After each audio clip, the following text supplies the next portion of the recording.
Кос.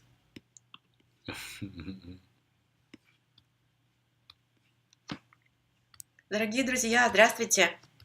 Если нас видно и нас слышно, пожалуйста, напишите, чтобы мы видели и знали, что вы нас слышите, что вы нас видите.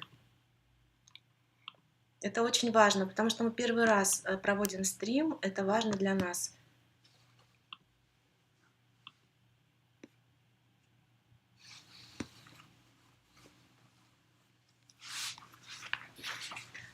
Большая просьба, напишите, пожалуйста, если вы нас видите.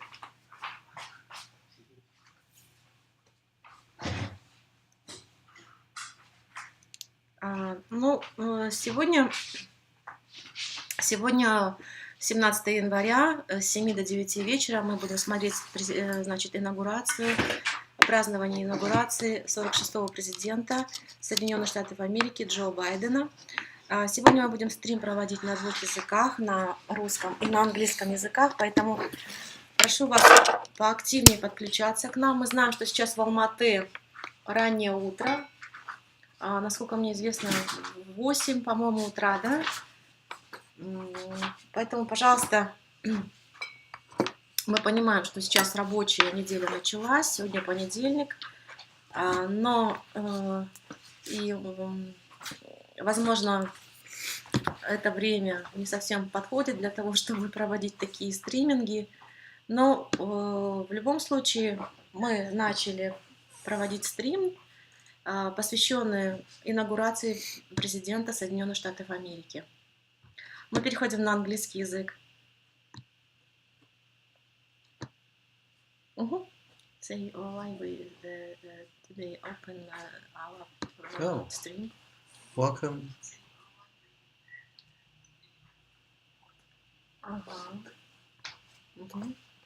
Вас слышно и видно. О, здорово. Здравствуйте, красавица, Димаш. Несомненно, талант. В каждом выступлении делает шедевр. Божественный голос. Трудно не согласиться с таким талантом и одаренностью. Да, мы согласны с вами, Мирам Шотай. На самом деле, Димаш – это шедевр. На сегодняшний момент я говорю о шедевре не просто так, о Димаше я говорю как о шедевре. Если вы знаете, мы посвятили целый канал, мы открыли канал год тому назад, посвященный Димашу, и мы изучаем Димаша не только как шедевр, а мы изучаем его уникальность, в чем заключается, так скажем, феномен этой уникальности Димаша. И, наверное, не случайно именно мы это делаем, потому что долгие годы я жила в Алматы, в Казахстане, но вот уже 2 года живу в Сан-Франциско. И год тому назад я буквально обратилась к этой теме, потому что почувствовала, что именно в этой теме о том, как идет развитие такого молодого гениального человека, как Димаш, и как общество воспринимает этот феномен, это очень важно, феномен Димаша. Мы еще под впечатлением от онлайн-концерта Димаша. К сожалению, мы еще не смотрели концерт, онлайн-концерт Димаша, но я думаю, что мы обязательно его посмотрим, потому что он, по-моему, продлен до 23 числа. У нас не было особенного времени, поскольку были очень сильно загружены, неделя была слишком сильно загружена. Я думаю, что мы освободимся и обязательно посмотрим до 23 числа и, может быть, еще раз проведем стрим. Мы хотим перейти на английский язык, потому что уже многие пишут и на английском языке. На испанском пишут. Нет, на испанском мы говорить пока не умеем и не можем. Давайте перейдем на английский. So today, interesting day, yes? Yes. Very exciting. Why are you very excited? Well, because we're here discussing the Dimash and the inauguration of President Joe Biden. So today Thursday, yes, presidential inauguration, yes. You mean the first day? Yes. I guess it is the start of the inauguration. The preparation, and from what we hear, there's a lot of security along the inauguration because what happened on the 6th. So there's a lot of uh, troops and people who are there to make sure that everything goes safely and securely, and to prevent what happened on the 6th with all the rioting and the violence. So more troops will be coming in. And my understanding is there's going to be more troops in Washington, D.C. than there are overseas. So this is pretty amazing. So it'll be, everybody's excited, but also apprehensive of what's to come. So we're all cautiously optimistic. Давайте в двух словах скажу, о чем говорит мой друг. Моего друга зовут Кас. Значит, он говорит о том, что на самом деле мы все очень взволнованы этим событием. И большое сейчас внимание уделяется именно security, то есть безопасности в Вашингтоне. Вот. Но я много говорить не буду, поскольку вижу, что осталось 3 минуты. Осталось 3 минуты буквально. No, Gus not from Якутия. Я думаю, что всем очень интересно, да, какой национальности мой друг. What nationality? But you don't say, please, because that people guess. What nationality? Oh yes, what is my nationality? Yes, what is your nationality? Yes. Very interesting. Okay, мы специально не говорим, какой национальности Кас, но давайте будем немножко держать это в секрете. А потом все-таки у нас есть второй канал, где мы тоже будем говорить об этом, поэтому давайте сейчас не будем раскрывать все секреты. Немножко оставим это. My name is Kaz, but as someone once said, Kaz from not Kazakhstan. So that's one hint. Ага. В общем, Каз, имя Каз, но это не значит, что он из Казахстана. Он говорит об этом. Поэтому давайте будем думать, если вам это интересно, какую национальность представляет Каз, пишите, пожалуйста, в комментариях. Am I able to tell jokes? Каз говорит, может быть, мне рассказать какой-нибудь анекдот, если вы готовы послушать. Окей? My favorite dad joke is, how do you make 7 even? The joke is, how do you make 7 even? Так, значит, я перевожу. Мой друг спрашивает, какая разница между 7 и even? Ждем вашего ответа. Пишите, пожалуйста, в ваших комментариях, какая разница между словами 7 и even. Хорошо? Это такая шутка, анекдот, загадка, я не знаю, как это назвать. В общем, я сейчас читаю ваши комментарии, они очень интересны. Салем, дорогие, очень рада нашей встрече. Димаш – неординарная личность, феномен, гордость народа. Своим творчеством меняет мышление, абсолютно по-другому смотришь на все. Я согласна с вами 100%. Я думаю, что лучше, наверное, hello from Аргентина. Привет с Аргентины тоже. Это наш постоянный, значит, подписчик Фабиана Кастро. Hello, Фабиана. Hello from Сан-Франциско. Я думаю, что лучше, наверное, чем мои видео о Димаше, посвященные Димаше на моем канале, никто не скажет. Вот сегодня буквально мы открыли новую рубрику, она называется «Ровесники, дедушки и бабушки Димаша», их воспоминания.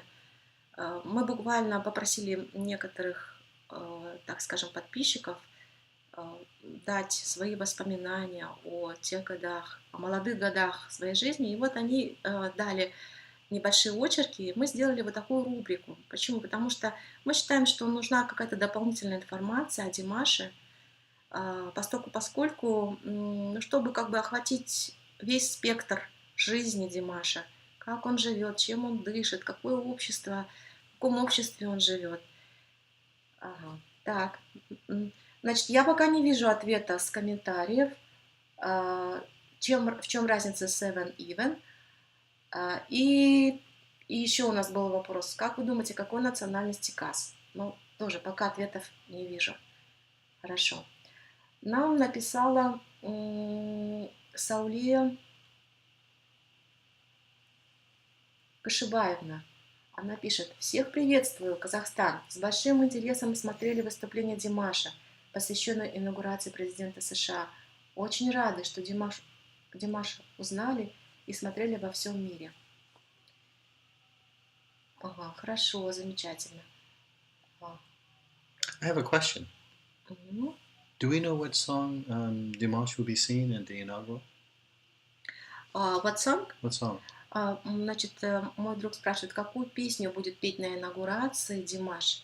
I think it's a secret because it's kind of like surprise for people. Oh, I see. А я ответила, это, возможно, такой сюрприз, ну, как бы для людей, которые смотрят инаугурацию, чтобы заранее люди не знали, какую будет песню он петь. Ага, тут уже кто-то пишет, Елена Паршелова, извините, пожалуйста, Елена, давайте просто Елена, буду говорить Елена, пишет Самалтау, она уверена, что он будет петь песню Самалтау. Do you know song Самалтау? Is that an American song? Or? No, that's a Dimash song, of course. So, do you think it's going to be a song from Kazakhstan or from It's a America? traditional Traditional? song, yes, Самалтау. Celebration song? Yes, it will be celebration song, From- Самалтау.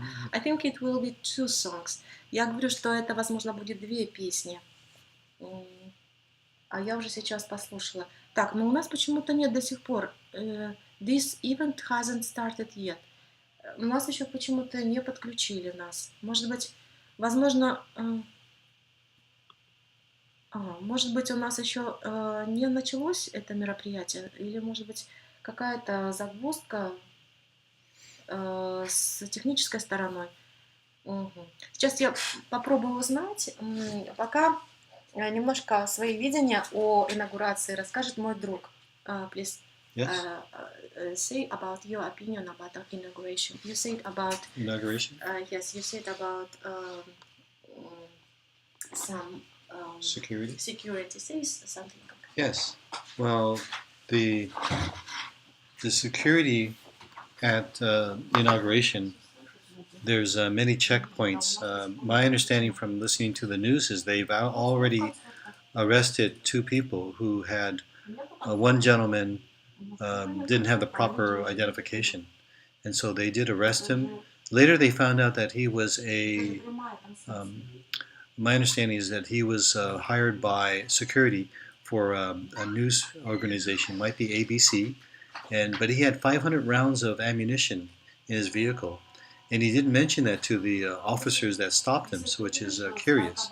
But they did let him go, and my understanding is that they asked him not to be in the area, to leave the area.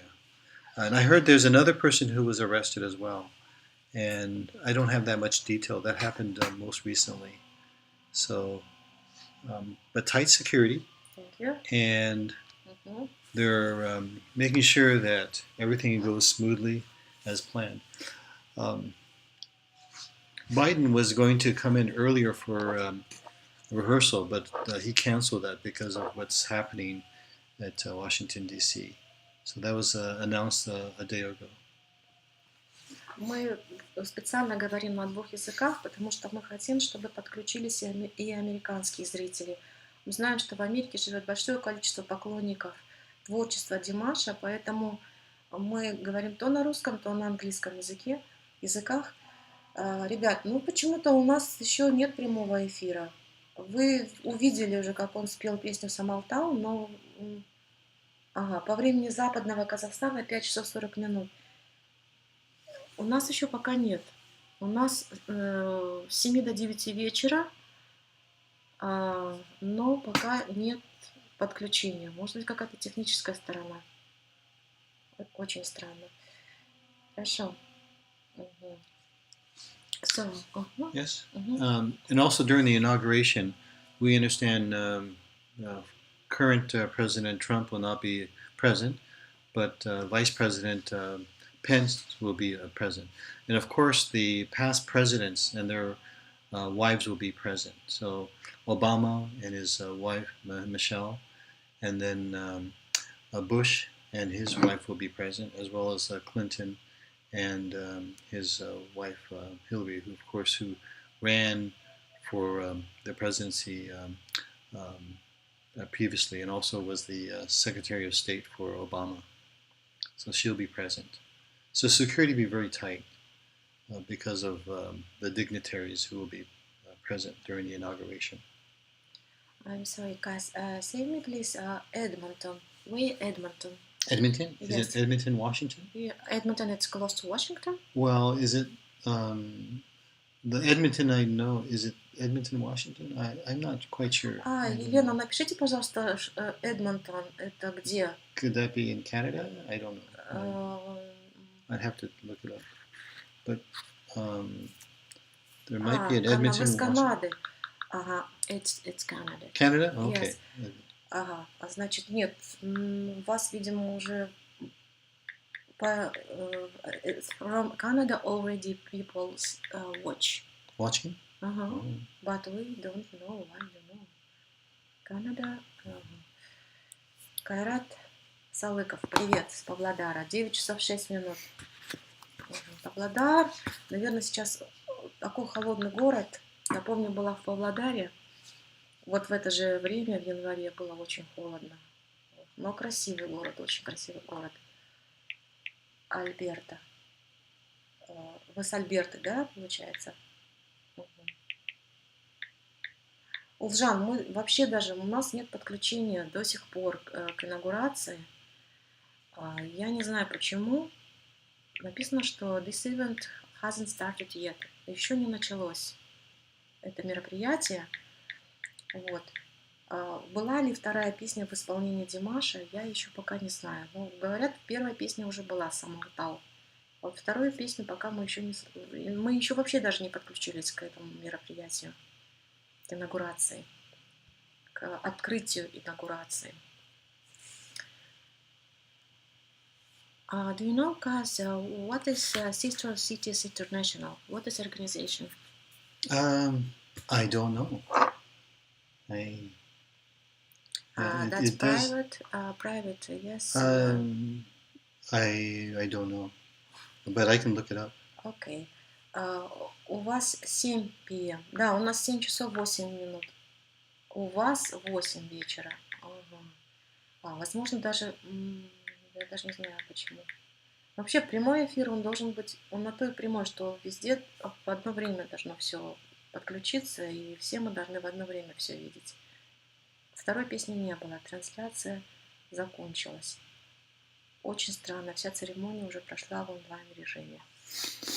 Sister Cities International, I just looked it up on Google, is Sister Cities International was created by President Eisenhower back in 1956, the White House Conference on Citizen Diplomacy. Eisenhower envisioned an organization that could be the hub of peace and prosperity by creating bonds between people from different cities around the world. So it's a way of forming friendship and brotherhood throughout the world. So, and President Eisenhower created this back in 1956. Ну, раз презентация у вас закончилась, а у нас еще не началась, давайте немножечко побеседуем, пообщаемся в режиме онлайн. Мы немножечко хотим рассказать о себе, потому что я являюсь автором канала «Мы в Сан-Франциско». Я немножечко хочу рассказать о себе, потому что это, наверное, вам интересно. Значит, я этот канал открыла 1 января 2020 года, то есть ровно год тому назад. Этот канал полностью посвящен феномену Димаша Кудайбергена. Ну, вы, наверное, обратили внимание, что я на этом канале делаю видео не только о его творчестве, но о его семье, о его близких. Ага. Да.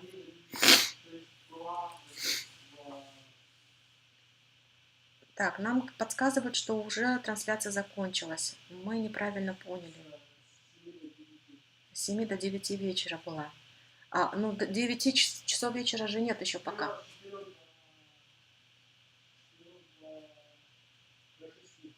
С 4 до 6 сегодня была? А, и EST это время, да, такое? Мгм. То есть трансляция закончилась намного раньше, с 4 до 6 вечера. Очень, очень жаль, что у нас не получилось посмотреть. Но ничего, зато мы вышли с вами в прямой эфир, можем пообщаться. О, да, так, ну вот.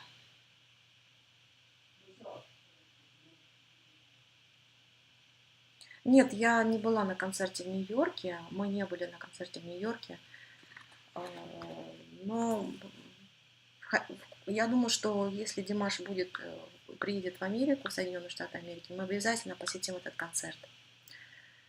Я закончу, да, я продолжу говорить о своем канале.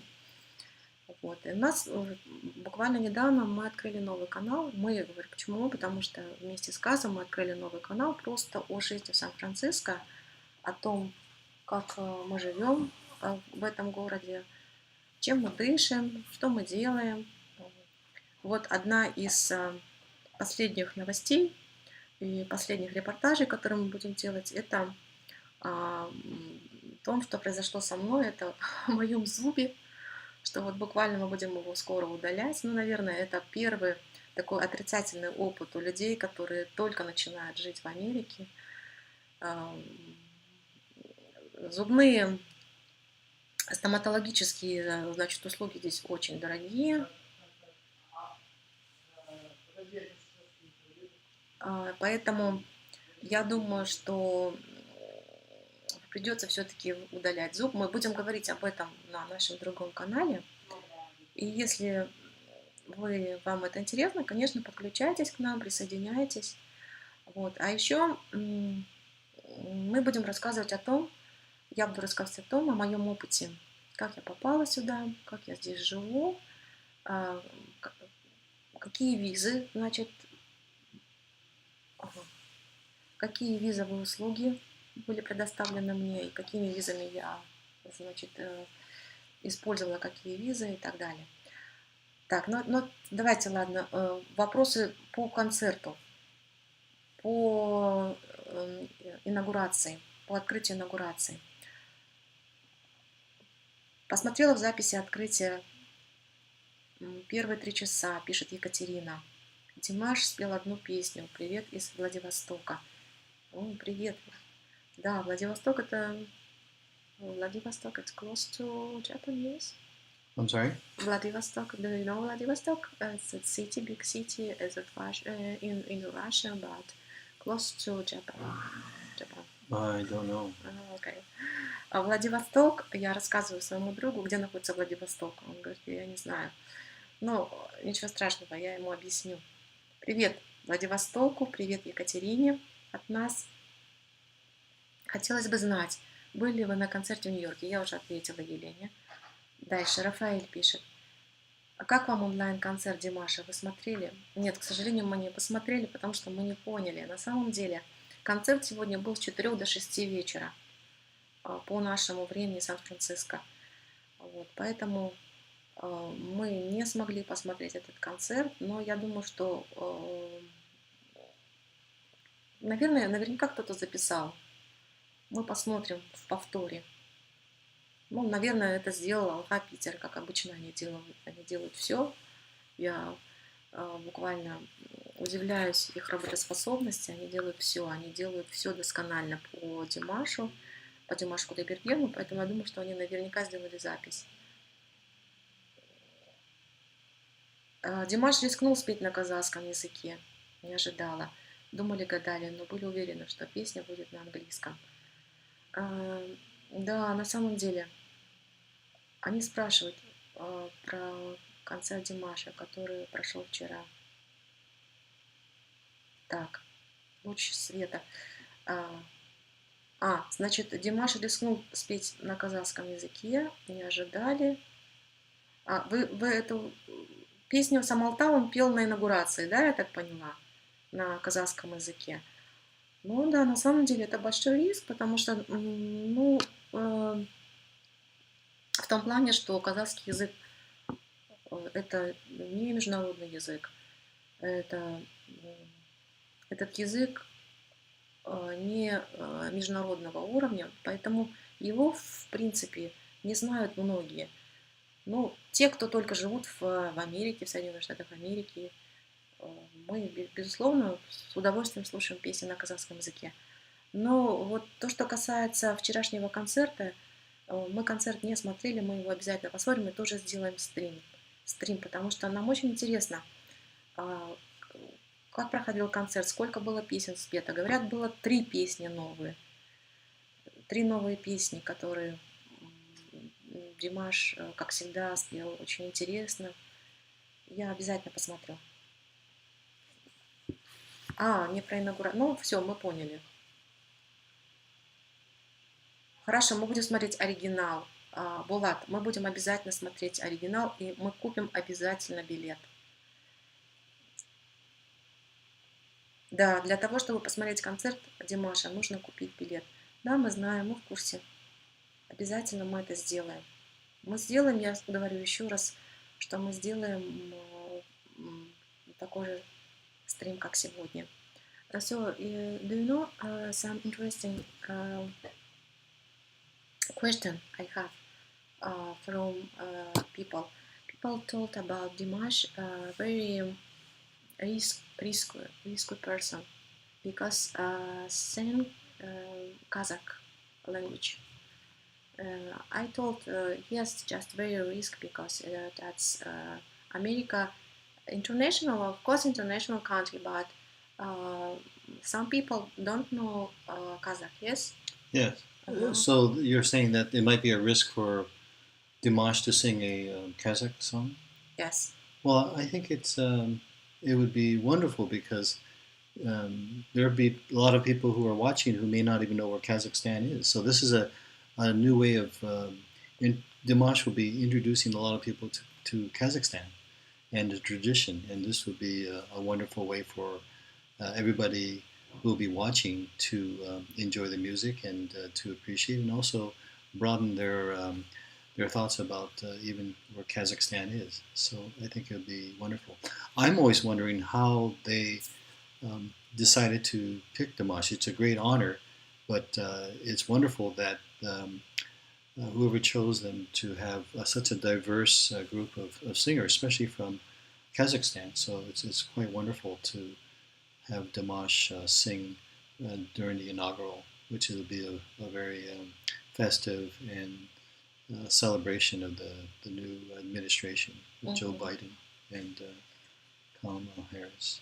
I little bit translate because you have very interesting opinion about Dimash. Okay?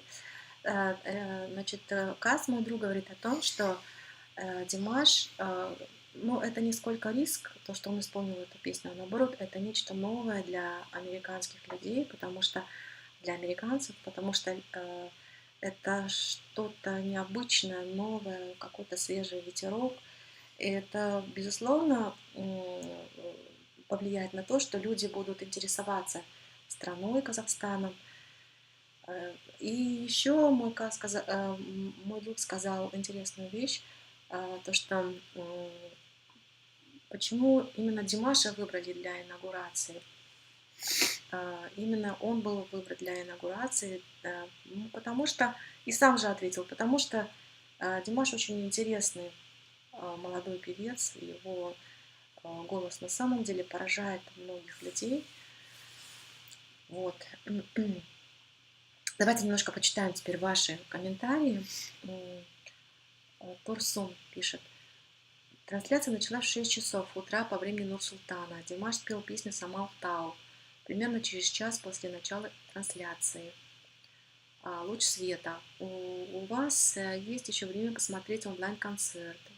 Димаш до 23 января. Да, у нас есть на самом деле время, и мы обязательно посмотрим. Сегодня только 17 число. Булат. 19-я песня, последняя, говорят, это нечто с чем-то, с рэпом от Димаша. Вот здорово, хорошо. Но Димаш, он такой, знаете, он может в любой стиль петь. Что классику, что рэп. Это замечательно.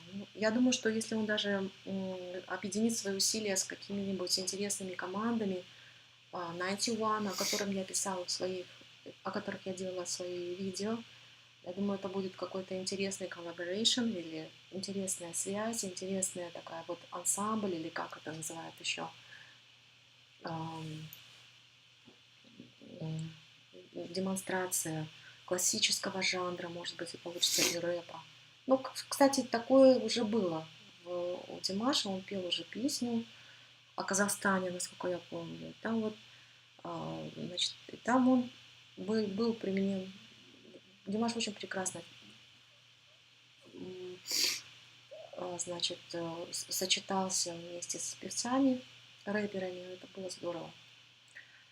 Значит, почему вы удивляетесь? Он представляет свою страну на русском языке и петь. Нет, мы не удивляемся абсолютно.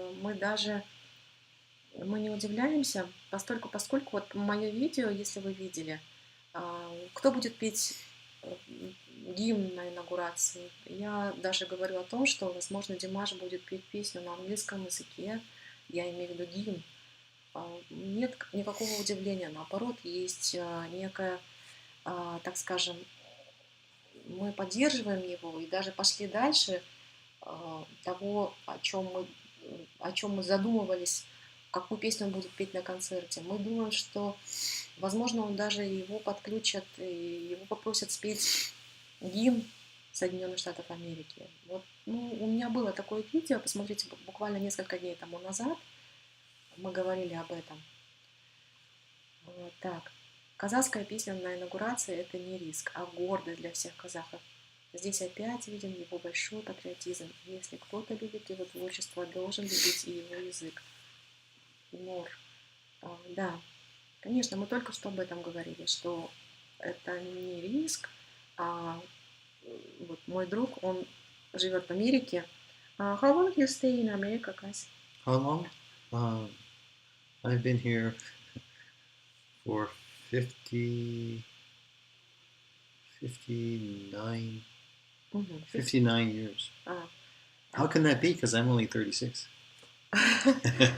Ну, в общем, он говорит о том, что уже живет около 60 лет в Америке. Ну, в общем, там, так скажем, американец, мой друг.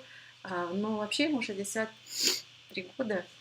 То есть он буквально в 4-летнем возрасте живет в Америке. И он говорит о том, что для американцев то, что поет Димаш на казахском языке, это некий свежий ветерок.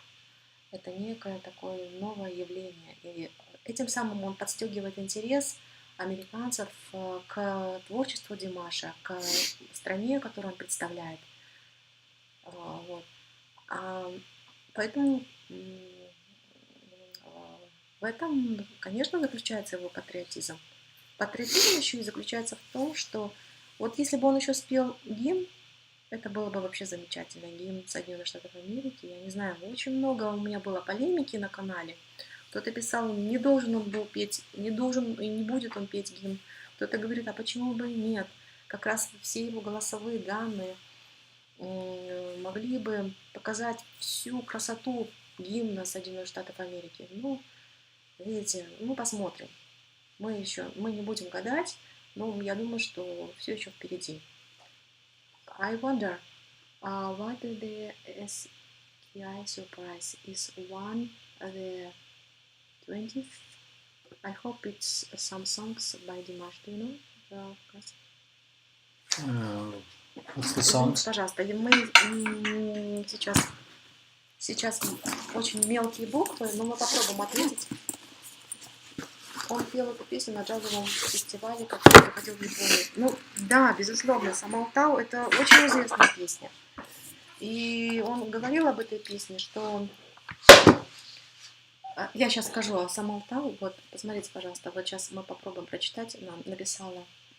I wonder what the SCI surprise is on the 20th. I hope it's some song by Dimash.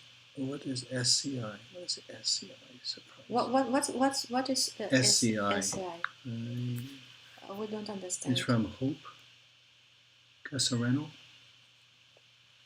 SCI. SCI surprise. Димаш ни разу, что будет? Димаш ни разу. говорил, что будет петь казахскую песню или не будет. Так, подождите, давайте про Самалтау сначала. Самалтау, да, Димаш говорил в одном из интервью, по-моему, на Хабаре, что Хабар очень много снимает, значит, документальных фильмов по Димашу. Он говорил, что эта песня, ну, как раз она как бы показывает не просто красоту голоса Димаша, она о том непростом времени, которое... Вот давайте по Самалтау я, наверное, может быть, напишу какое-то видео. Не могу сейчас припомнить, но я помню, что Димаш очень четко выразил свое мнение о том, что почему именно эта песня им выбрана. Что в этой песне он увидел для себя что-то интересное. Давайте так сделаем. Я просто не буду сейчас говорить зря об этой песне. Но эта песня мне очень тоже нравится. Она такая в очень интересной тональности, очень интересно он ее поет. Значит, я вообще все люблю песни Димаша. Все абсолютно люблю песни Димаша, особенно казахские народные песни, казахские современные песни. Махаббат Бер Маган — это моя самая любимая песня. Так. Димаш не раз говорил, что будет петь казахскую песню или не будет петь. Булат, ну, этого я не знаю. О чем вы говорите, где он будет петь или не будет петь. Он всегда поет песни на казахском языке. Вы, наверное, имеете в виду последнее видео, которое я загрузила сегодня. Ну, сегодня видео мы загрузили как дополнительная такая часть. Я сказала, что мы будем писать некий учебник о Димаше. И некая часть, хрестоматийная часть, как это обычно бывает в таком учебном процессе, мы уже сегодня начали говорить о том, в каком обществе жили его родители. Это был очерк, это очерк человека, современника, значит, дедушки и бабушки Димаша. Для чего мы это делаем? Для того, чтобы была ясность, понимание того, в каком обществе мы жили, в каком обществе мы сейчас пребываем. Теперь то, что касается казахского языка, песен на казахском языке, обязательно он будет петь на казахском языке. Я очень удивлена многим каналам, которые, ну, совершенно, знаете, некорректно себя ведут в отношении Димаша. Говорят такие вещи. Зачем Димаш поет на казахском языке песни? Ведь его репертуар и так прекрасен. Я не буду говорить об этом канале отдельно, но наверняка вы догадываетесь, какой канал. Это было в июле, в августе месяце, после того, как я услышала из этого канала вот такие вещи, я буквально взяла ручку и в один день написала, значит, сделала видео «Дед дедуля, Ташка папа». Вот в этом видео я очень точно выразила свою точку зрения о том, что Димаш будет петь песни на казахском языке. И почему? Ну, я сказала о том, что Димаш очень тесно связан с родиной, с Казахстаном. И эту любовь к нему передал в первую очередь дедушка, который научил его играть на домбре. Домбра — это не просто символ, домбра — это душа казаха. И человек, который поет на домбре, казах, поющий на домбре, он выражает не только в своей песне свой патриотизм, а он как бы живет жизнью той национальности, которую поет песни. То есть казах, настоящий казах Димаш.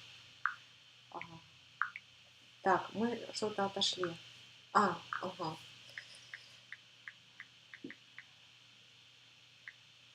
Я была на концерте в Нью-Йорке и весь зал на казахском. Со мной соседи были из Мексики. Елена пишет из Канады. Да, замечательно, это хорошо, да. Я тоже видела множество концертов. Я ни разу не была на концерте у Димаша. Но особенно мне нравится украинский концерт в Киеве. Там Димаш буквально пел, ему весь зал подпевал. Я просто была в восторге, насколько его встретил горячо этот зал. А кто пел гимн? Гимн будут петь 20-го. Значит, «Луч света». Это, наверное, «Луч света». Человек, я не знаю, кто это «Луч света». Но дело в том, что я очень люблю ваши комментарии всегда с вами. Иногда мы с вами спорим, иногда мы, значит, согласны. В какой-то мере мы идем с вами одним шагом, в какой-то мере иногда мы спорим. Но я хорошо знаю луч света очень, вас. И вот вы спрашиваете меня, а кто пел гимн? Гимн будут петь 20 числа, сегодня только 17-е, на инаугурации будут петь гимн. И я так подозреваю, я думаю, что, может быть, пригласят Димаша для исполнения гимна. Так, в Беларуси он сказал, будет петь Дэдди Дау. Настоял или не буду вообще, и убедил, он сам это говорит. В Беларуси он сказал, что будет петь Дэдди Дау. Да-да-да, видели мы недавно, да, этот концерт, вернее, передачу. Опять же, тоже, по-моему, передача была создана на Хабаре, где он сказал, что я буду петь песню только «Дай Дау», когда он уже выходил, когда он уже стал финалистом этого конкурса, и надо было петь, исполнить какую-то песню, уже для того, чтобы... Ну, я уже точно не знаю, но, в общем, в Беларуси на Славянском базаре он четко выразил свою позицию, сказал, что я буду петь только эту песню. Ему предложили ряд других песен, но он сказал, нет, я буду только эту песню. Либо я уйду и вообще не буду участвовать в этом конкурсе. Ну, организаторам ничего не оставалось сделать, как только согласился, и он спел эту песню. Так, это нам написал Булат Уралбаев. Вот мы вам ответили. Ольга Айша и Монгалиева пишет. Уметь любить Родину – это величие человека, это Родина-Мать. Да, мы с вами согласны. Макс пишет следующее.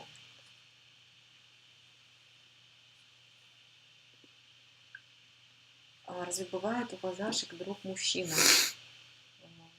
А почему у казашек не бывает друг мужчины? Я не понимаю. Вопрос, конечно, очень интересный. Так, давайте так сделаем. Макс, подписывайтесь на наш другой канал. Z&K Adventure in San Francisco, yes? Because one person asked why Kazakh woman has a friend, just friend. Just interesting Who, me? question. Yes. That's a very good question. Так, why? Why? Do you know why? Why I have friend? Friend? Yes. Maybe Because- I only should be have only friend like woman, not friend like man. Why? I don't know why. Did they say that, or you're saying that? No, that's ask me Max. Max? Max is from Kazakhstan. Hi, Max. Макс, вы нас рассмешили, конечно, очень сильно. Давайте переходить на другой канал, мы поговорим с вами об этом. Конечно, бывает, а как же иначе? Мы же современные люди. Так, ладно. Maybe you, do you have answer Why? for Musk? Yeah, For Max? Max? It's a very good question, Max. But did you get my joke? How do you make 7 even? Макс, для вас специально вопрос в виде загадки. Как делает... Say it? How do you make 7 А. even? Как делается seven even? Ну, то есть, какая разница между seven even? Пишите ответ. Макс, мы ждем от вас, именно от вас ответа. Так, greeting from New York. Wow. Pam, hello. Hi. From San Francisco. Is it Pam? Yes. Hi, Pam. How are you? How's New York? New York is, I think, very cold now. I believe so. Why believe? Okay. Елена с Канады. Я думаю, все поклонники знают, почему он с трепетом относится к этой песне. Ага. Ну, если вы знаете, напишите, пожалуйста, Елена, почему он с трепетом относится к этой песне. Было бы интересно знать от вас. Кульгаша пишет, лучше не надо было петь на инаугурации песню, наверное, да, это мое мнение. Ну, это ваше мнение, хорошо, мы будем знать ваше мнение, хорошо. Очень многие имеют такое же мнение, что лучше можно было бы и не петь песни. Вообще, может быть, не нужно было выступать Димашу на инаугурации. Саулия. Возможно, будет продолжение этого концерта инаугурации, но трансляция началась с истории инаугурации прежних президентов Соединенных Штатов Америки, затем истории коренных народов, а потом уже выступление Димаша. Хорошо, спасибо большое, что рассказали нам, это очень интересно. Я вот думаю об организации этого концерта, этого концертного мероприятия.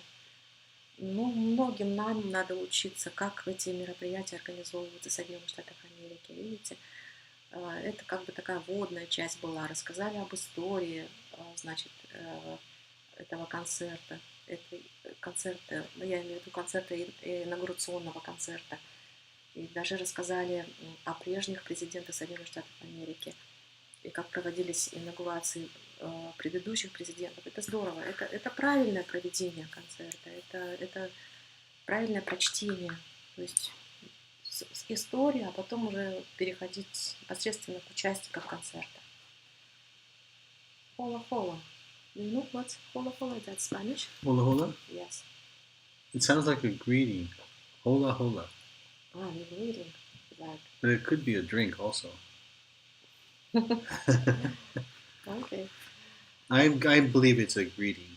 It's a happy greeting, but I'd have to look it up. Луч света пишет, конечно, мы гордимся и рады, что Димаш показал свой патриотизм и спел на родном языке.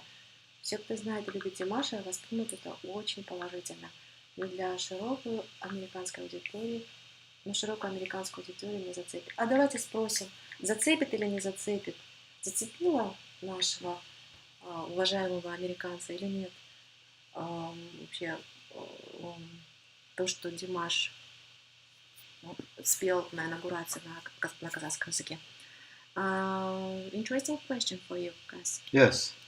That's if you unfortunately we don't see inauguration because inauguration already today had The inauguration? yes, but if you watch some person who sing Kazakh language, for you that's amazing.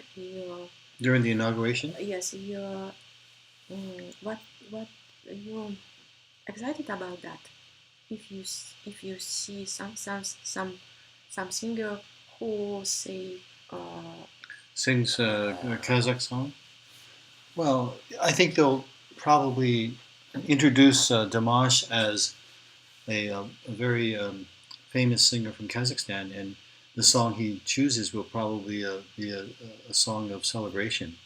And so, if they announce that, then it's sharing a Kazakh song that's to celebrate the inauguration of Joe Biden.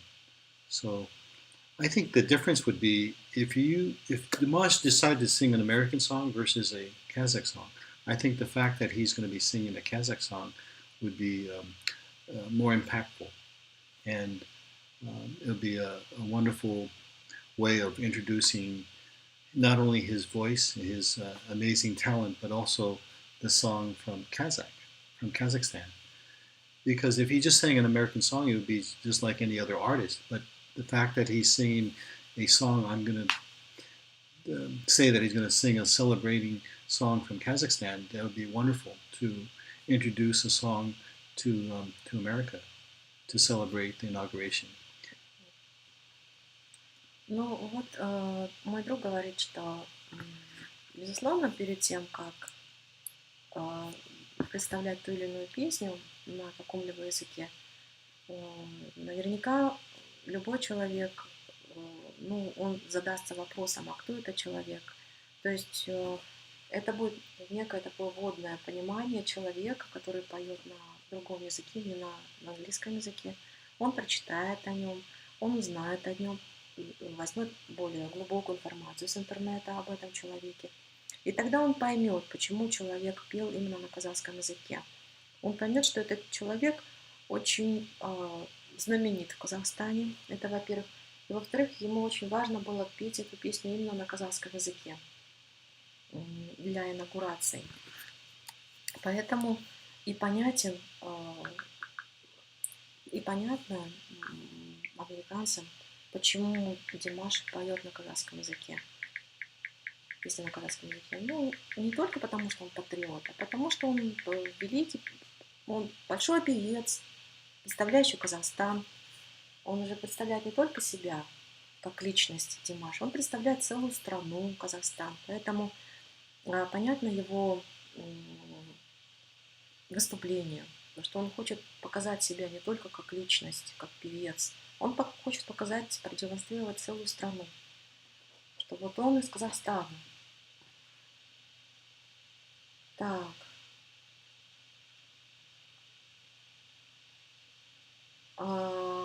Кульгайша пишет. Он, Димаш, говорит, будет пропагандировать казахский язык, культуру и песни. Это правильно, он казах. И зачем себя...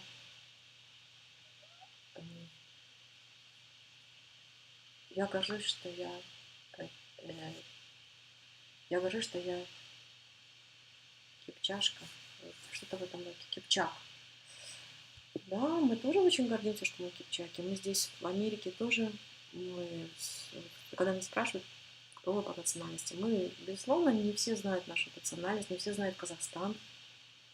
Все спрашивают сразу же первый вопрос, где находится Казахстан? И когда мы рассказываем, что Казахстан это одна из огромных территорий на Земле, на нашей планете, то люди очень сильно удивляются и они говорят, о, ничего себе, вот это да, вот это огромная территория. И мы тоже говорим, что мы кипчаки. Когда мы приглашаем друзей, мы сидим за одним столом, мы готовим нашу еду, мы рассказываем, мы подаем нашу еду, приглашаем их покушать. Они с большим удивлением, значит, пробуют еду и говорят, о, это интересно, это что-то интересное. Мы рассказываем о нашем казе, что мы кушаем, значит, казы, что, ну, в общем, вводим их полностью в нашу культуру, в наших друзей. Они знают казахов здесь как людей очень таких образованных здесь. В основном Сан-Франциско, я не знаю о других городах, но в Сан-Франциско в основном живут люди образованные. Те, кто переехал сюда, здесь жить очень, скажем так, нелегко, потому что здесь все очень дорого. Поэтому здесь в основном высококвалифицированные специалисты живут в своих областях каких-то, которые имеют высокие зарплаты. Вот. Ну, вот так. И мы тоже пропагандируем свою культуру, свой язык. Вот видите, мы открываем канал, свой канал на YouTube. Мы говорим о нашей культуре. Через познание Димаша, через его творчество мы говорим о нашей культуре. Вы знаете, сколько человек, сколько иностранцев к нам подписано на наш канал? Очень большое количество. И я сейчас призываю подписываться к нам, потому что мы будем делать много интересных видео впереди у нас. Вот. They also announced that the Sister Cities International, they announced that the theme of the event will be All Roads Lead to Diplomacy. So this is the reason why that they picked musical and international cultures that will be performing. And they said that in the Sister Cities 67-year history, that this is the first time that U.S. and Kazakhstan relations began almost 30 years ago, that an artist from Kazakhstan will be performing at the inaugural. So the 30-year history of relations with the United States and Kazakhstan, the theme for Sister Cities International is to make the event all roads lead to diplomacy. That's their theme, and that's one of the reasons why they picked Dimash to sing at the inaugural. So, and also Joe Biden has a history of foreign policy, and during his many years, he's been I think when he was 30 years old, he was elected mayor. So he's throughout his 45 years of service to the United States, he's also has a very vast experience in foreign relations. So we're excited to see him as the new president of the United States starting on the 20th. Так, ну здесь вот я прочитала ряд уже, значит, пришло еще множество всевозможных комментариев, так скажем. Ну вот Кульгаша меня спрашивает, почему ты, говорит, тут умничаешь? Ты же не была на концерте, уже вот 2 дня прошло, ты не была на концерте Димаша. Мы сказали, что мы сейчас находимся по одному единственному поводу. Мы хотели посмотреть презентацию инаугурации. На концерте мы не были. Ну, я думаю, что многие не были на концерте. Ну, что теперь делать? Ну, были заняты.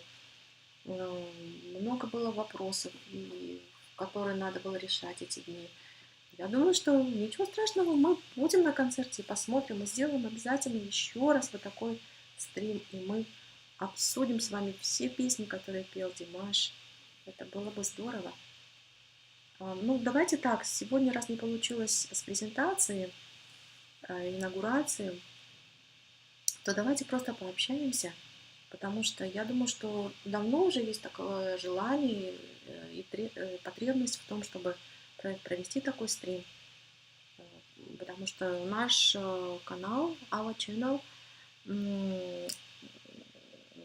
just 1 year, yes, 1 year, yes, 1 year, but we have just today first time stream. That's amazing for us, for people, yes. Yes. Excited. Well, to be able to ask questions live is it's the modern age, so it's technology, so it's pretty amazing. Yes. Спасибо технологиям, которые дают нам возможность общаться. And not only that, it's throughout the world. So this is we're hearing from New York to Kazakhstan and other parts, Canada. So it's quite fascinating. Yes, you're right. Ну, у нас есть возможность не только общаться с Казахстаном, мы общаемся и со всем миром, но только единственный вопрос, почему-то к нам не подключаются американцы. Не хотят они все никак не подключаются к нам. Ну давайте активнее, пожалуйста, пишите нам, мы будем с вами общаться сейчас здесь. Так, мне нравится ваша просветительская работа по пропаганде казахской культуры в США, и особенно о Димаше. Ведь вы, как казашка, тоже испытываете гордость за Димаша. Это наша гордость, не правда ли? Да, я еще раз говорю, я не зря занялась Димашем и его творчеством. Сама я социолог по образованию и по призванию, наверное. Поэтому я пишу видео, если вы видите каждый раз видео с интересным названием, а где будет жить Димаш после инаугурации, или кто будет петь на инаугурации. Вы, наверное, понимаете, что я задаю достаточно острые вопросы. Ну, наверное, потому что я социолог. Социолог должен задавать острые вопросы и отвечать на них. Сам же задает и сам же на них отвечает, как говорится. Ваше дело подключиться к комментариям или нет, поддерживаете или нет это видео. Пожалуйста, кто-то отписывается, кому-то не нравятся мои видео. Ну, я еще раз говорю, я такой человек, который будет писать обо всем о Димаше, потому что наша задача, моя, по крайней мере, задача, как человека, как личности, как гражданина Казахстана, я считаю, что Димаш молодой человек, ему нужно помогать. А помогать ему нужно, нашей большой группой DIRS. Мы должны проговаривать все те вопросы, которые он имеет, проблемные ситуации в его жизни, в его творчестве. Конечно, мы влезать в личную жизнь не будем, это некорректно, но если возникнут какие-то вопросы, мы будем обязательно их освещать, показывать их в наших видео, говорить о них, для того, чтобы не просто я умела это проговорить, но и чтобы мы от вас услышали комментарии, что вы думаете по тому или иному вопросу. Значит, в Сауле было выступление инструменталистов около 10-12 человек. Они играли гимн США. Ну, наверное, да, они играли гимн США. Но главный гимн США будет играть 20 числа, 20 января. Зауре, удачи и процветания нам желает. Спасибо большое. Макс, Макс, why not? Of course, I have I have too many friends, male friends too. It's kind of like jokes, uh, but that's very strange question. Yes, very light question. Max? Yes. Yes, Max has. Max, did you? I have to disclose to you that joke about how do you make seven even is really an American joke. So um, you have to think of it as an American joke. So I wanted to share that with everybody. So I have to disclose to you that it is an American joke. And so it has to do with thinking outside the box. So, but it is my favorite dad joke, as we call it here in America. How do you make seven even? Ну, вот видите, Макс, вам ответил мой друг таким образом. Ну, вы не отвечаете на его загадку, как делать seven even. Ну, в чем разница этих двух слов? Он вам говорит, что это такая американская шутка, вот, и это такая типичная американская шутка. Вот. Ну, если вы ему ответите, он бы был бы, конечно, очень... Он бы обрадовался. Попробуйте ответьте на этот вопрос. А мы подождем ваш ответ. Гульбахрам пишет: привет, мы с вами. Мы тоже с вами. Привет. Мне кажется, вы единственная, которая ведет... это я только что прочитала. Мне нравится слушать вас одну, Карандас. Ничего не имею против вашего собеседника. Хорошо. Салем, hello, хола, привет. Самбия пишет. Салам алейкум. Да, вот. Я месяц, наверное, учила моего друга говорить. Ну, поздоровайся, пожалуйста. Just say hello. Hello. Казах. Салам алейкум. Привет, как дела? Вот, видите, он говорит салам алейкум и говорит привет, как дела. И на казахском и на русском сразу же. Алейкум ассалам. Алейкум ассалам, видите, и сразу же отвечает сам себе. Замечательно. Алейкум ассалам, yes. А вообще, Елена пишет нам, а вообще я желаю вам как можно быстрее адаптироваться в Сан-Франциско. И всего вам хорошего во всех ваших начинаниях. Будьте здоровы и удачи с зубом. Зуб это это отдельный разговор, конечно, потому что, скорее всего, его удалят. Я говорю, это, наверное, не только мой опыт с зубом. Первый опыт с зубом, он такой в Америке именно. Самый плачевный опыт. Теперь, конечно, я буду беречь все свои зубы, зная то, что здесь такие высокие цены на стоматологические услуги. А то, что адаптироваться в Сан-Франциско, да. Адаптироваться здесь надо, конечно. Адаптация идет у меня сейчас потихонечку. Вот. Ну, посмотрим, что будет в будущем. Но мне нравится жить в Сан-Франциско. Хороший город, хорошие люди, добрые, вежливые. I say about San Francisco people. Yes. San Francisco people are very polite, yes. Well, everyone's fairly friendly. Most people are friendly. No, I mean not friendly. I mean very polite. Because if I go to shopping, for me people open door like I'm first. Go inside. I don't know. I think majority of people are they want to be polite and respectful. Uh-huh. But I don't know if everybody holds the door. I've had people. I remember going to the post office, and as I was exiting, the gentleman who was leaving waited and held the door open for me. So that was very kind. So you're right. There are, but I don't think it's the norm. I think it's an exception that people will be kind enough to hold the door open for you or do things like that in San Francisco or the Bay Area. But that's throughout the whole world, though. I think you'll find that throughout the world that you have someone who is taught and are just respectful and will wait and hold the door open for you. So I think it's Ну It's, вот, it's very nice. thank you so much. Мой друг говорит о том, что, ну, наверное, быть вежливым. Я сказала, что в Сан-Франциско люди не то что дружелюбные, а очень вежливые. Потому что когда заходишь в любое заведение, перед тобой откроют дверь, сначала тебя пропустят, потом сами выйдут. Он говорит, нет, это на самом деле не так. Просто тебе, говорит, попадаются такие люди. Но в Сан-Франциско, ну, все-таки придерживается мнения того, что более дружелюбные люди. А вежливость это уже зависит от воспитания человека, наверное. Ладно, дальше. Нурлан, понятно тоже. Книги продаю на казахском языке, философию. Чем читать детективы или криминальные истории? Да, философия очень интересная наука. Я вот социолог, а вот вы философ, наверное. Философские книжки очень интересные, да. Мой племяшек, мой племяш, пишет Жархан, казах, родился в Соединенных Штатах Америки. И еще нет годика. Сан-Матео. О, Сан-Матео. San Mateo, very Yes, close. a native from San Mateo, just 1 year. Wow, I very close to here. Yeah, very close. Yes. Это очень вот недалеко буквально Сан-Матео. Поздравляем вас, годик, это же совсем недавно. Малыш.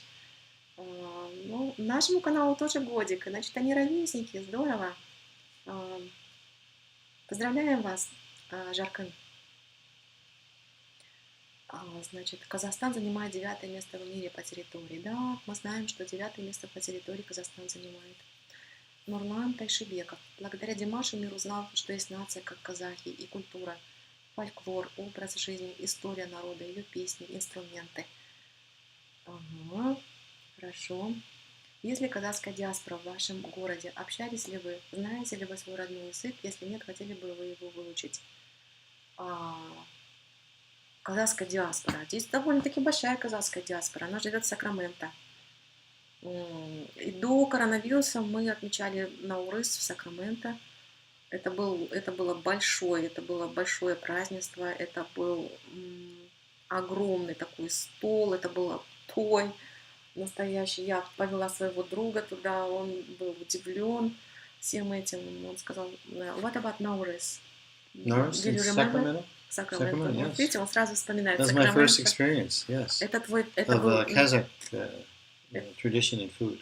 это был его первый опыт. Он попробовал казахскую еду. And also the music, the dancing. И музыка, и танцы. Мы танцевали там, ну, просто... Lots of food. Мы танцевали там со всей казахской диаспорой. Вообще казахи очень любят петь, танцевать, очень такие, знаете, активные в плане танцев. Мы танцевали там. И, значит, много, мой друг говорит, очень было много еды. Food, yes? Yes, lots of food, and everybody is very kind and friendly. Все были очень добрыми, очень вежливыми. And singing and dancing and a lot of celebration. Было очень много танцев, песен, и, ну, просто это было большое такое празднество.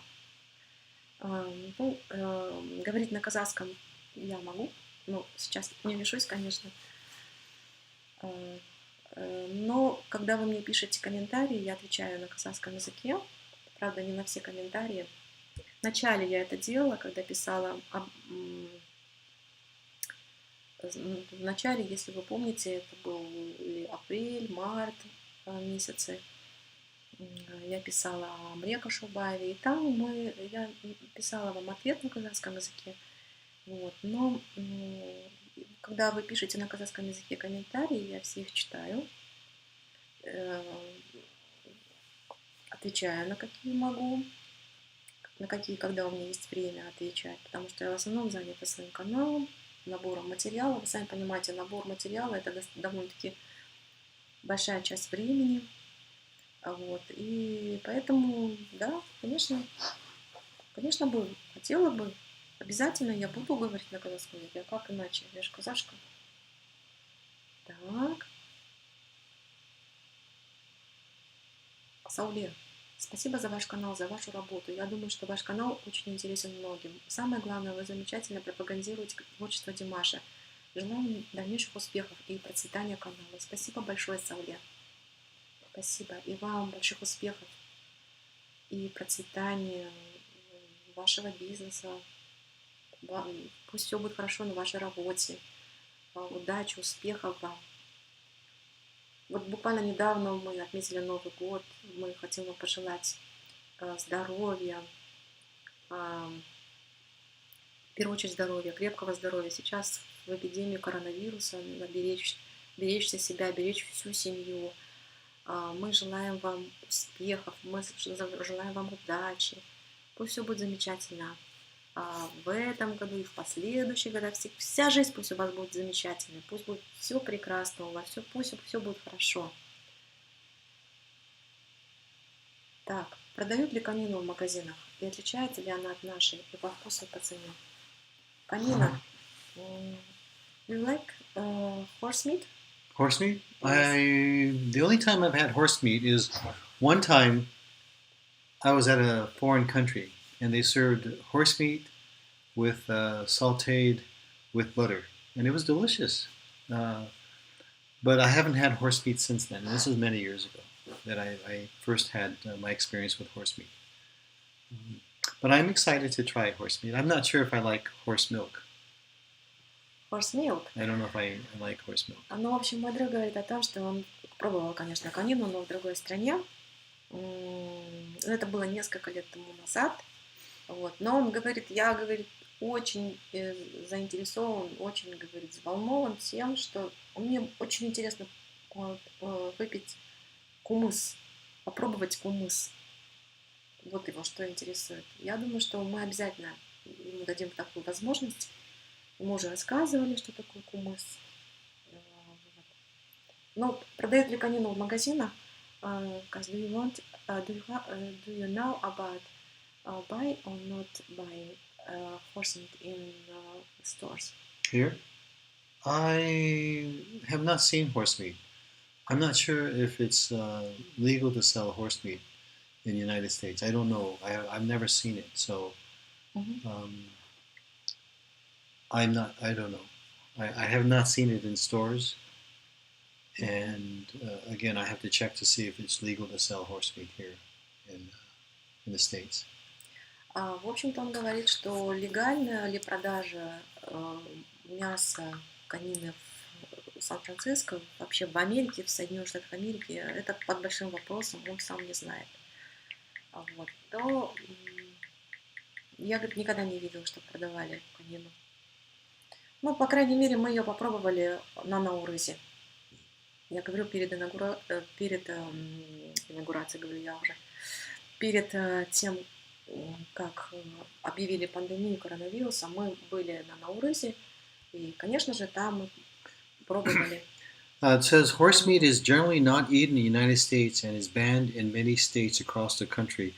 It holds a taboo in American culture, very similar to the one found in the United Kingdom. Also, horse meat is not. It says unfit for human consumption because of the uncontrolled administration of hundreds of dangerous drugs and other substances to horses before slaughtered. So it's not controlled. So they're saying that it's not fit to be eaten because there's no regulations. It sounds like meat and cattle is regulated by the FDA, Food Administration, Food and Drug Administration. Ну, в общем, тут не разрешают продавать мясо конины, потому что оно нелегальным считается, ну, продажа его считается нелегальным. Он не подлежит, он никогда не проходил какую-то проверку. И вообще, я так поняла, что если вы сами прогуглите, вы поймете, что, значит, есть, ее здесь не едят, и ее здесь не продают. И продажа этого мяса здесь под запретом. I think what's happening is that because cattle is so prevalent and as well as other animals that there's where we don't eat horse meat. Now there's other countries that they will breed horses to be eaten. So the feed and their administration of drugs are different because they're for human consumption. So, but not here in the United States. Но он говорит, что в принципе мало народностей едят это мясо, но, в общем-то, но некоторые кушают его, в общем, но это не в Соединенных Штатах Америки. Выступление Димаша, пишет Бахаджан Кусаинова, и выборы песни Самалтау считаю правильным. Димаш– гордость своего народа, и весь мир сейчас изучает через творчество Димаша культуру и музыку Казахстана. Да, мы согласны с вами, полностью согласны с вами, потому что песня Самалтау, она на самом деле, она, наверное, вот по звучанию эта песня довольно-таки, знаете, вот, наверное, ближе к таким... У Димаша много песен в его репертуаре. Но вот Самалтау можно выделить эту песню и в его репертуаре. Она такая очень красивая по звучанию. И, наверное, вот я хочу сказать, что сейчас довольно-таки нелегкое время. Не хочу влезать в политику, но хочу сказать, что, наверное, выбор его очень верен в том плане, что песня, когда была написана, это был 19-20 века, это был очень тяжелый период времени для Казахстана, для казахской степи, для народа, который проживал в то время, для нашей национальности, народа казахов. Это был довольно-таки тяжелый период времени. И, наверное, если говорить о сегодняшнем дне, делать такие параллели того и сегодняшнего времени, то, наверное, эта песня как никогда очень хорошо подходит к описанию, к показу, демонстрации нашего государства через эту песню. Да, сейчас для нас нелегкий период для Казахстана на сегодняшний момент. Но вот такие люди, как Димаш, это некая, ну, так скажем, человек, который дает возможность Казахстану выйти вперед. И человек является... Димаш достаточно амбициозный человек. Димаш человек, который своей культурой, своей музыкой, через свою музыку он, значит, показывает всему миру нашу культуру, Казахстан в целом. И таким образом не только мир узнает Казахстан, но и Казахстан потихонечку таким образом адаптируется к мировой ситуации. Казахстан начинает входить в такую глобализационный такой процесс. Ну, я уже начинаю как политолог здесь разъяснять свои мысли. То есть Димаш делает очень большой шаг. Он глобализирует Казахстан. Он не просто подает свою культуру, он вводит нашу страну. Она и так, безусловно, находилась в эпицентре глобализации. Но сейчас мы все больше и больше глобализируемся. И спасибо Димашу. Димаш дает нам этот путь правильного развития. Он демонстрирует через свою философию в своих песнях, в поведении своем, в личности, в своих качествах внутренних. Демонстрирует всему миру, что вот есть такой человек, Димаш Кудайберген, который не просто поет, у которого есть уникальный голос, а дает миру новую философию любви, философию мира, добра. Об этом говорят все его песни, об этом говорит он сам, об этом говорит его образ жизни, его стиль жизни, его семья, его бабушка, дедушка, мама, папа, которым мы очень благодарны за то, что они воспитали такого замечательного сына, внука. Сами мы тоже имеем детей, и порой мы говорим, что посмотри, вот Димаш, какой образец для нас, для всех, не только для вас, для нас, для взрослых людей. Он показывает нам, что мы должны быть, наверное, в своих порывах, в своих желаниях более смелее. Смотрите, вы же сами помните, как он на казахстанских конкурсах выступал. Ему сделали всевозможные преграды. Но, несмотря на это, Димаш вырвался вперед. Он авангард нашего общества. По большому счету, он авангард нашего общества. Не по большому счету, а так и есть. Он находится в авангарде нашего общества. И такого человека, как Димаш, нужно беречь. Вот. И иногда смотришь на концерты, он выступает, ну, буквально, наверное, перелеты были тяжелыми или еще что-то, но просто вот хочется, чтобы Димаш больше отдыхал. Я знаю, что очень много сейчас есть материалов, где говорят, что Димаш постоянно поет, нет ни одной свободной минуты. Он совершенствует себя. Ну, наверное, это правильно, с другой стороны, он молодой человек. Как не в молодые годы себя совершенствовать, развивать себя. Привет из Казахстана, Петропавловск. Спасибо вам за пропаганду казахской культуры. Удачи вашему каналу. Спасибо большое, Бахат. Спасибо Петропавловску. Ну тут на испанском пишут, но мы не сможем вам ответить. Попробуйте переводите через переводчик на английский язык. Испанцы, пожалуйста, переводите на английский язык, мы будем вам, либо на русский, на какой вам угодно, либо русский, либо английский, и мы будем понимать, что вы пишете. Димаш уже спел? Да, говорят, Димаш уже спел. Вот, мы уже не успели. Но ничего, наверное, кто-то сделал запись. Мы послушаем обязательно. Сейчас наверняка уже кто-то монтирует эту запись, кто-то делает из ютуберов. Я думаю, что это делают ребята из АЛК Питер. Ну, я думаю, что мы обязательно посмотрим это в записи. Елена пишет: I'm happy for you guys. Good luck in your life. Thank you so much. Thank you. Елена, thank you so much. Yeah, be safe and stay healthy. Where are they from? Who's that from? Canada. Canada. Yes. Canada, yes. Everybody that I've met in Canada is always so very nice and very kind. So I've been to Canada, I've been to Vancouver, and would like to go back and visit Canada again. Елена, have a nice evening. Nice to talk to you. Thank you. Thank you, Елена. Thank you so much. Галия, очень согласна с вами, что Димаш спел на казахском. Он же приглашен из Казахстана. И как-то не то вроде, если он споет на английском. Молодец. Браво. Неожиданно. Музыка для всех народов едина. Да. Мы только что об этом говорили, да, на самом деле мы тоже очень рады, что он поет на казахском языке и правильно делает.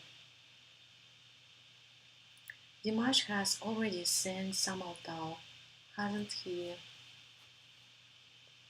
Unfortunately, we didn't watch. Yes, we didn't watch how Dimash sang Samaltao song. Yes, guys. No, I haven't seen it. No. Ага, дальше. Нур пишет: а вы знаете, что сейчас у нас можно купить кумыс из саумал, это свежее кобылье молоко, оно целебное в таблетках, их можно купить в аптеке. Здорово, мы тоже тогда приобретем, если их можно купить в аптеке, попросим кого-нибудь, чтобы нам выслали. Я думаю, что мы обязательно попробуем. Но еще мы никогда не пробовали аптечный вариант в таблетках, но попробуем. Бахат. Благо. Хорошо. Макс, не поеду в США, там нет конины. Да, к сожалению, тут нет конины. Но ничего, Макс, мы на другом канале рассказываем, как приехать к нам, несмотря на то, что сейчас коронавирус. Ситуация очень сложная, но есть возможность приезда. Если вы захотите учиться здесь, то есть возможность такая. Но мы поговорим с вами на другом канале. Наверное, мы тоже сделаем такой стрим на другом канале. И это сделаем, наверное, в следующее воскресенье. Бахат. Благодарна Димашу, что знакомит нас с нашими соотечественниками. И вот и с вами познакомил, чему я очень рада. Удачи, здоровья, процветания вашему каналу. Бахат, спасибо большое. Мы тоже очень рады знакомству со многими людьми, которые сейчас вот нам писали, Бахат и с вами в том числе. Я думаю, что мы такие будем проводить стримы каждую неделю. Нет, каждую неделю это часто, наверное, каждый месяц точно. Вот. Ну, наверное, мы завершим, потому что мы уже сидим 1 час 15 минут. Очень приятно было со всеми познакомиться. Я думаю, что вы наверняка тоже хотели познакомиться со мной, хотели увидеть меня, узнать, кто я. Вот. Вы, пожалуйста, пишите мне какие-то вопросы, если у вас возникнут, пожелания, пожалуйста, пишите. И большая просьба. Я знаю, что вы смотрите меня без подписки. Пожалуйста, подписывайтесь. Меня это так радует, когда я вижу, что количество тех, кто подписывается ко мне, все больше и больше. Я рада тому, когда меня видит большое количество э, вьюзов, я вижу большое количество вьюзов, то есть просмотров.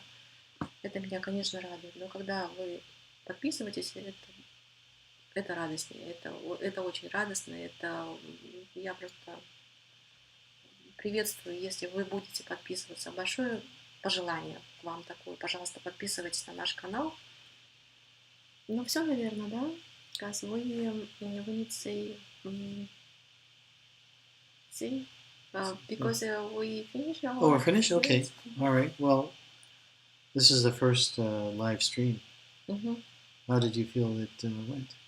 Oh, I'm very happy because it's first time for me. I have too many questions for people, and people have too many questions for me, and Well, that's kind of like very good, very useful live stream for us.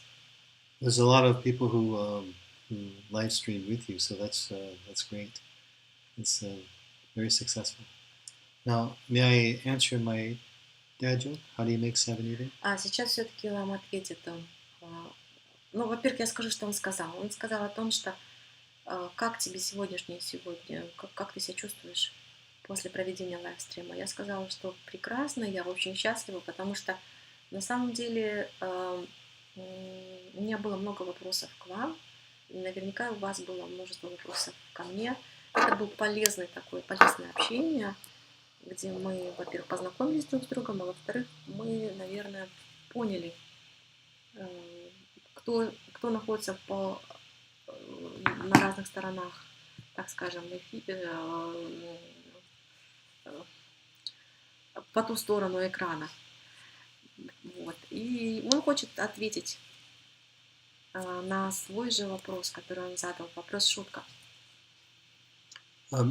Before I give you the answer to my favorite dad joke, how do you make 7 even, I just want to wish everybody good health and for everybody to be safe, especially during with the COVID going around. So remember to wear your mask and to be careful, stay healthy. But to answer the question, how do you make 7 even? This is an American joke, but to make 7 even, you take away the S. And the reason is because if you spell 7 in America, it's spelled S-E-V-E-N. And if you take away the S, you're left with E-V-E-N, which is even. And so that's the answer to my favorite dad joke. How do you make 7 even? You take away the S. So. Ну, прежде чем попрощаться с вами, он говорит, я бы хотела вам пожелать здоровья, особенно большого, ну, вот показал он маску, он же одел на лицо, он сказал, что вот эта маска защитит вас от вирусов, в общем-то, и он пожелал вам успехов, здоровья, всего самого наилучшего, и ответил все-таки на свой вопрос-загадку. Он сказал, что между ними разница в том, что мы присоединяем буковку S, потому что если писать even и seven, то там буковка S просто присоединена впереди. Ну, это такая американская типичная шутка. Вот такие шутки у американцев. Но я немножечко, может, попозже расскажу вам, в чем отличаются наши шутки от американских шуток. Ну, вот такая вот шутка. Все на этом. До свидания, дорогие друзья. Всего хорошего. Счастливо. До следующего стрима. Подписывайтесь, ставьте свои лайки и будьте всегда с нами на нашем канале. Пока-пока.